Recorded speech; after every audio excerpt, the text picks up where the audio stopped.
Est-ce que j'ai tout gâché en me donnant à lui trop vite? Est-ce qu'il était sincère quand il m'a fait toutes ces déclarations? Et est-ce la peur qui régit actuellement son cœur? Ou bien, à la réflexion, se serait-il dit que je ne lui correspondais pas tant que cela? Enfin, y a-t-il quelque chose que je puisse faire pour éventuellement donner une chance à ce couple au départ si bien parti? J'ai l'impression d'un immense gâchis, nous dit Sophie, et c'est ce de quoi nous allons parler aujourd'hui. Les histoires d'amour brèves, fulgurantes, qui montent tellement haut et qui s'écrasent. Bonjour à toutes et à tous, je suis Bénédicte Anne, votre love coach depuis 2004. J'ai déjà écrit 4 livres sur la thématique amoureuse. J'accompagne les hommes et les femmes qui souhaitent être en couple à attirer la bonne personne sans passer par la case erreur de casting, perversion et autres dommages collatéraux inhérents à toute rupture. À la fin, vous comprendrez une des erreurs de base à ne pas commettre lorsque l'on rencontre quelqu'un qui s'engage avec passion beaucoup trop vite. Mais avant d'aller plus loin, n'oubliez pas de vous abonner à ma chaîne si ce n'est déjà fait. N'oubliez pas de vous inscrire au webinaire, le prochain c'est le bon, qui a lieu samedi 24 avril à 19h, heure d'Europe. Dans ce webinaire, je vous présenterai mes 5 clés pour attirer la bonne personne. Sophie appelle son histoire « Histoire d'amour avec un jeune veuf ». Voilà ce qu'elle dit. « J'ai cru rencontrer l'âme sœur il y a 3 semaines, mais le beau conte de fées s'est terminé il y a quelques jours. Dès nos premiers échanges, il m'a dit avoir perdu il y a 3 ans sa femme, après 26 ans de mariage, mais qu'il était désormais prêt à s'engager de nouveau. Depuis, il a vécu une relation sparadrap d'1 an, à laquelle il a mis fin il y a 6 mois, et il a eu le temps de s'interroger sur ce qu'il voulait vraiment. Quant à moi, je suis célibataire depuis 2 ans. À 53 ans, j'ai eu plusieurs vies, et j'ai fait tous les nettoyages nécessaires pour être prête à m'engager, thérapie, hypnose, écriture, atelier psy, etc. Donc, comme vous pouvez le constater, Sophie est une habituée du développement personnel. En revanche, je suis extrêmement perplexe quand je vois la présentation de Xavier. Il a perdu sa femme il y a 3 ans, le temps minimum pour un deuil. Il a sa relation pansement, il y a mis fin il y a 6 mois, donc en gros le bon timing. C'est tellement beau, c'est tellement propre que déjà, il aurait voulu lui dire ce qu'elle avait envie d'entendre, il n'aurait pas pu faire plus parfait. Normalement, quand vous êtes face à un veuf, ça sent toujours la tombe, et il a souvent encore un pied dans la tombe avec la défunte, et je le sais pour avoir coaché beaucoup de veufs hommes. Le veuvage mériterait une vidéo en soi, mais nous allons juste rester sur mon expérience des veufs hommes que j'ai coachés. Généralement, c'est beaucoup plus compliqué que ce qu'ils veulent bien raconter. Et quand c'est parfait, comme ça a l'air de l'être, il faudrait déjà se méfier. Donc Sophie nous dit, nous nous sommes d'abord contactés via un site, et en raison de la crise sanitaire, nous avons échangé une dizaine de jours avant de nous rencontrer physiquement. Alors la crise sanitaire, elle a bon dos parce que ça fait écrire, ça fait monter, et c'est comme ça qu'on commence à rentrer dans une espèce de folie frénétique, H24, quasi exclusive. Et une de mes coachées s'est mariée comme ça, en, je dirais même pas 2 mois, dans une espèce de folie frénétique, comme celle que je viens de vous décrire. Et donc j'attends le jour où il va se passer quelque chose de violent. Tout ce qui va trop vite, trop profond, trop intense, doit toujours être questionné. Donc ils auraient pu faire des audios, ils auraient pu faire des visios, mais non, ils ont écrit. L'écriture étant la meilleure façon de manipuler l'autre puisque ça crée une accoutumance et la femme, ou l'homme, tout dépend qui manipule qui, attend chaque jour la dose de sa nouvelle drogue. Donc Sophie nous dit, à propos de ces échanges, fluidité, complicité, confidence, humour, goût et aspiration identiques étaient là en distanciel et se sont confirmés en présentiel. Donc le monsieur, il a fait monter la dame très haut. À preuve, dit-elle, ce fut le coup de foudre des 2 côtés. L'évidence, la magie. De ma vie pourtant riche, je n'ai jamais ressenti une telle intensité, idem pour lui. Il faut savoir que le gars avait fait monter la sauce. Et le pire, j'en suis instinctivement convaincue, c'est que je pense qu'il était sincère. Donc Sophie, je vous avais dit que je vous ferais une réponse en audio parce que je trouvais l'histoire intéressante. Je pense qu'il était sincère. Mais là où vous auriez pu prendre plus d'autorité sur vous, c'est en vous disant que c'était trop beau, trop parfait et que précisément il fallait prendre de la distance émotionnelle. Nous continuons les aventures de Sophie. Ou ses malheurs, puisque c'est circonstance. Comme nous avions échangé pendant si longtemps avant de nous rencontrer, j'ai accepté qu'il vienne chez moi, et il est arrivé ce qui est arrivé. Voilà. Donc, vous voyez à quoi sert l'écriture qui fait monter, c'est à vous préparer à recevoir le monsieur ou la dame chez vous. Sauf que c'est plus souvent le monsieur qui veut venir chez la dame l'honorer que le contraire. Je ne dis pas que le contraire n'arrive pas, je constate que le monsieur Xavier a tout fait pour qu'elle l'invite directement Si, Sophie, vous m'aviez envoyé un petit mail, je vous aurais dit, si c'est le bon, vous ne pouvez pas le perdre. Dans ce cas-là, promenez-vous et laissez-le faire son parcours classique. Donc il est arrivé chez elle. Ce qui est arrivé devait arriver. Je la cite, nous avons vécu 4 jours de passion. Il m'a dit alors que je représentais ce qu'il attendait et m'a même demandé si j'étais la femme de sa deuxième vie. J'ai dit que j'adorerais, mais bien évidemment la question était énorme. Tout cela allait un peu vite. Sophie, vous avez pris conscience que ça allait trop vite. Parce que vous n'avez pas eu le temps de réfléchir et de prendre du recul, il s'est incrusté chez vous, vous a fait monter très haut et vous a fait rêver. Probablement il rêvait aussi avec vous. Il aurait bien aimé que ça se produise. Hélas, nous dit Sophie, une fois qu'il est parti de chez moi, ses messages se sont fait plus rares. Évidemment, objectif atteint. Il vous a fait monter, vous avez donné le meilleur de vous, il a bien vampirisé votre sève, et là maintenant il est nourri gavé pendant un petit moment, le temps de retrouver sa prochaine proie. Vendredi dernier, il m'a écrit un premier message, me disant qu'il était au fond du trou en raison d'une date anniversaire liée à la mort de sa femme, et qu'il avait besoin d'être au calme. Donc vous voyez comme c'est intéressant, Sophie. Le gars, il est clair, il a fait le point, il s'est interrogé, les morts avec les morts, les vivants dans la vie, et comme par hasard la date anniversaire, grand classique chez les veufs, même quand ils ne sont pas manipulateurs. Il est évidemment au fond du trou, là vous êtes face à une défunte, elle occupe tout l'espace, comment lutter contre la mort, et il a besoin d'être au calme, donc de toute façon à partir de ce moment-là, c'est une manière élégante de vous dire « je vous ai vampirisé, et maintenant terminé ». Sur les conseils d'une amie, dit Sophie, je lui ai écrit une lettre magnifique de 7 pages, retraçant tout ce que nous avions pu vivre ensemble et tous mes ressentis. Alors elle envoie 7 pages, elle continue à se vider de sa substance, comme si ça ne suffisait pas d'avoir déjà donné ces 4 jours de passion. Sophie sort ses tripes et lui écrit la lettre d'amour que l'artiste Sophie Calle aurait pu mettre dans son expo sur la rupture. Vous vous souvenez, Sophie Calle avait été quittée par mail et elle avait fait toute une expo sur le sujet. Donc Sophie écrit une lettre de 7 pages. Dimanche, Sophie reçoit un message. J'ignore si ce message est une réponse à sa magnifique lettre d'amour ou si c'est un message spontané qui est la deuxième étape en termes d'enterrement marketing pour qu'elle comprenne bien qu'il n'y aura pas de suite. Il lui dit, Xavier, notre veuf, plein de questions m'ont assailli et m'assaillent encore. Comment une telle complicité intellectuelle, physique et sentimentale peut naître en si peu de temps? Cela va vite, cela explose en moi, causant à la fois un sentiment de délice et de trouble. Cette confusion de sentiments provoque aussi la peur, des doutes très profonds sur ce que je suis en mesure de donner et capable de vivre. Je suis certainement paradoxale, je n'ai pas envie de ces plans d'un soir, et incapable d'ailleurs, et j'ai peur de l'engagement. Bip bip, voilà, nous avons là une info. Au-delà de ces beaux discours, Xavier a peur de l'engagement. Je continue à lire la missive de Xavier. Je doute de l'engagement dans l'absolu et de l'engagement avec toi. Bon bah là, je crois que Sophie, on pourrait même s'arrêter tout de suite. Vous avez votre réponse. Il vous a tout dit. On continue. Je vous préviens, va tomber de Caribe en Scylla. Suis-je amoureux de toi? Je ne sais pas répondre à cette question. Tu me diras que le seul fait d'avoir ce doute répond à la question. Par la négative, malheureusement. Donc là, au cas où vous n'auriez pas compris, monsieur rajoute une couche. Faut-il absolument être amoureux pour se lancer dans une histoire sentimentale? Donc là, il se fait l'avocat du diable.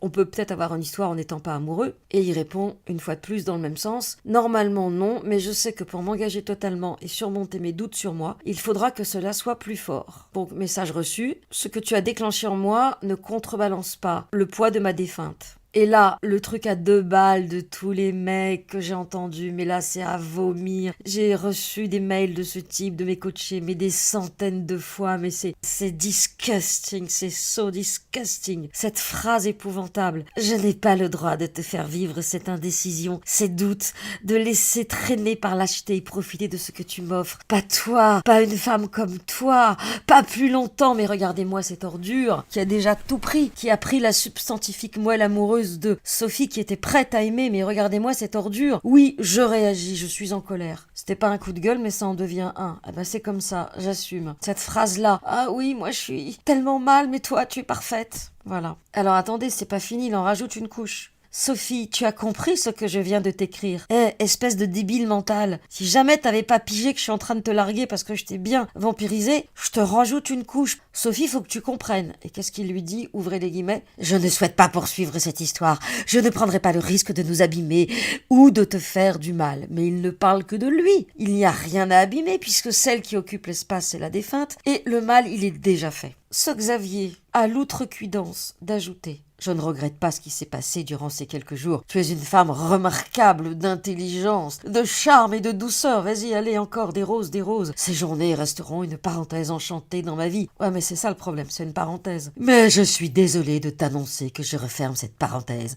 Sophie, je te souhaite le meilleur. Xavier. Ah! Quand je lis des mots comme cela, je me dis que l'intensité est toujours le contraire de l'amour. Cela ne signifie pas qu'une relation passionnelle et intense ne peut pas se transformer en une relation d'amour. Mais comme je vous l'ai 1000 fois répété, plus vite tu montes, plus vite tu redescends. Ça n'est pas fini. Sophie ajoute. Autant je me doutais que ce retrait progressif sentait la peur, autant je ne me doutais pas que la fin était si proche. Mais Sophie, la fin n'est pas proche. La fin a été prononcée lorsqu'il a quitté votre maison. Vous n'avez même pas vu son appart. Je vous l'ai pourtant 1000 fois dit dans mes vidéos. L'appart.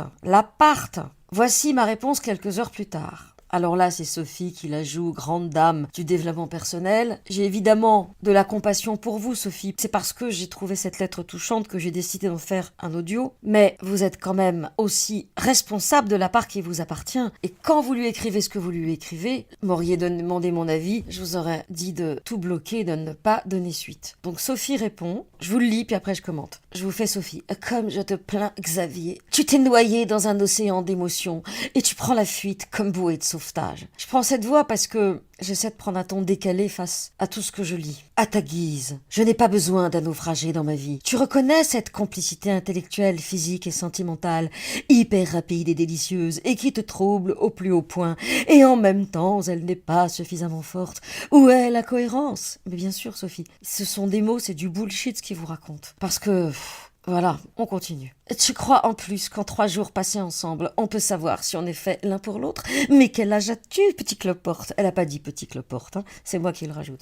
Ne sais-tu donc pas que non seulement le doute et la peur font partie du cheminement affectif, mais qu'ils sont nécessaires à l'évolution des sentiments? Là, Sophie, franchement, vous faites la maîtresse d'école. Mais je vais même aller plus loin, c'est au-delà de la maîtresse d'école. Vous êtes en train de vous justifier, de dire « Mais attends, tu crois que je suis tombée dans le piège? Mais tu crois quoi, toi? Mais qu'est-ce que tu crois? Mais même pas mal !» C'est pas vrai, Sophie, vous avez très mal. Et quand vous lui dites ça, les jeux sont faits, la messe est dite, donc ça ne changera rien pour lui. Mais quid de votre amour-propre? Je sais, il paraît qu'il ne le reste jamais longtemps, mais quand même. Je continue la lettre de Sophie. Et puis, qui m'a envoyé des dizaines de textos par jour, dès 7h30 du matin? Qui a demandé si tu étais l'homme de ma vie? Qui m'a dit je te préviens, je ne te lâcherai pas, je t'attendrai, je suis red dingue de toi, etc. Qui a mis la charrue avant les bœufs constamment dès nos échanges écrits? Mais c'est bien là, Sophie, c'est bien là le piège. C'est qu'en réalité, le gars, quand il vous envoyait des textos à 7h30 du matin, quand il vous posait toutes ces questions, il était en train de vous manipuler pour vous faire monter, pour que vous l'accueilliez dans votre intimité en lui donnant le meilleur de vous. Ce que vous ne voyez pas, c'est que c'était un piège programmé et qu'il vous a fait monter comme ma coachée qui vient de se marier. Bref, je continue ce que dit Sophie. À te lire, on a l'impression que c'est moi qui suis en demande, mais je n'ai fait que te suivre dans ton délire prématuré. Et en fait, Sophie, si vous m'en aviez parlé, je vous aurais bien dit de vous calmer parce que vous auriez gagné quelques semaines, mais...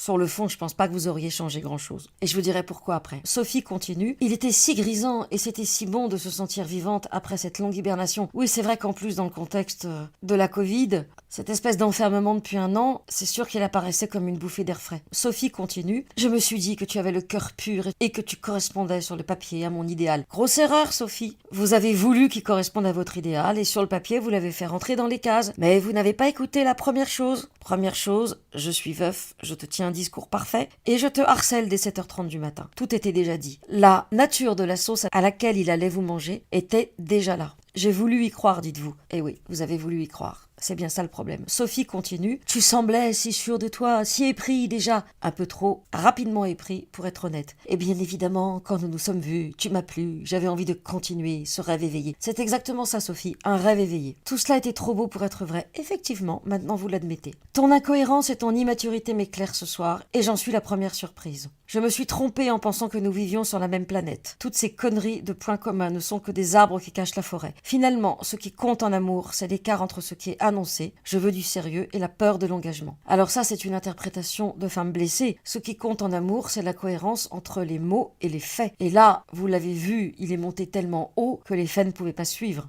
Et nous allons arriver au cœur du problème. Donc, Sophie continue. Le double discours est si destructeur. Ce qui compte en amour, c'est le temps passé ensemble. Comme le petit prince avec sa rose. Sophie, l'histoire du petit prince, je l'ai lu des milliards de fois. Quand on parle d'apprivoisement, et qu'on y croit vraiment, on se méfie d'un homme qui vous embarque tout de suite au dernier étage de la tour. Je continue ce que dit Sophie. C'est avec le temps que les sentiments se forgent. Mais oui, bien sûr, tout le monde le sait. Mais vous avez vécu une explosion. La bonne nouvelle, c'est que vous êtes vivante. Et que ce que cet homme a fait naître en vous n'est pas lié à lui, mais c'est quelque chose que vous avez en vous et qui s'est cristallisé. Parce que lui l'avait aussi. Donc la bonne nouvelle, c'est que vous pourrez le revivre avec un autre homme. Je continue le message de Sophie. Ce ne sont pas des feux d'artifice qui retombent ensuite comme des soufflets. Et pourtant, étant donné ton expérience personnelle, je pensais que tu le savais. Bla bla bla bla bla bla. Sophie, vous avez été quittée, terminé. Le reste, c'est de la littérature. Et oui, donc nous apprenons que la lettre d'amour n'était pas encore reçue, que le gars vous avait déjà largué. Sophie ajoute, je t'ai envoyé une lettre ce matin par courrier postal. Je l'ai écrite samedi, tu la recevras demain ou après-demain. Et comme vous n'aviez pas son adresse, vous ne pouviez même pas la déposer sous sa porte. Je termine avec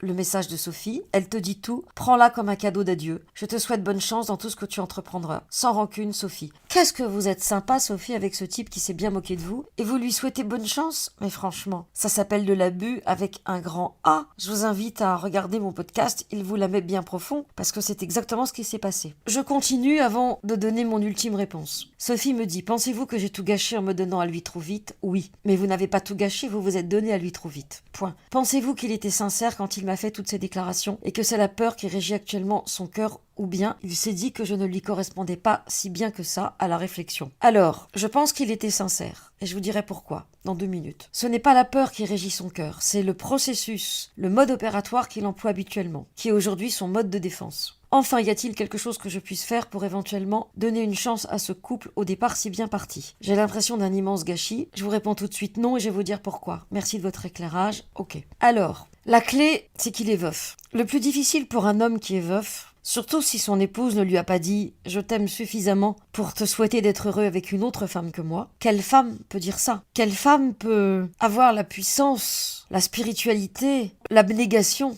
pour dire à cet homme, alors qu'elle sait qu'elle va mourir, en pleine fleur de l'âge, de manière injuste? Quelle femme donc peut-elle dire à cet homme « la meilleure façon de m'aimer, c'est d'en aimer une autre, et de m'aimer à travers elle, ou de continuer à m'aimer à travers une relation ?» Peu importe la manière dont c'est dit. Mais la plupart des femmes, sur leur lit de mort, sont tellement dépassées par cette violence, tellement submergées, tellement tristes, que c'est exceptionnel de pouvoir faire monter ces mots et les dire. Alors, ce Xavier, il a un pied dans la tombe. Et il a l'impression de la trahir. Et s'il tombe amoureux, quelque part, il remet en cause tout ce qu'il a vécu avec elle. D'ailleurs, il aurait été intéressant de savoir de quoi est-elle décédée. Très souvent, il s'agit d'un cancer. Mais peut-être était-ce autre chose. Comment ça se passe avec leurs enfants? Est-ce qu'ils ont des enfants ensemble? Comment ça s'est passé pour lui? Quelle relation ils avaient? J'ai une coachée qui est sortie avec un veuf qui était veuf depuis 10 ans, qui était encore coincé dans la loyauté. Alors vous vous doutez bien que 3 ans après un discours aussi parfait, c'est compliqué. Donc la bonne nouvelle, c'est que vous n'avez pas grand-chose à attendre de lui, le mode opératoire qu'il emploie, et là je vous envoie à ma vidéo ces hommes qui se vengent sur les autres femmes. Il y a plusieurs attitudes possibles.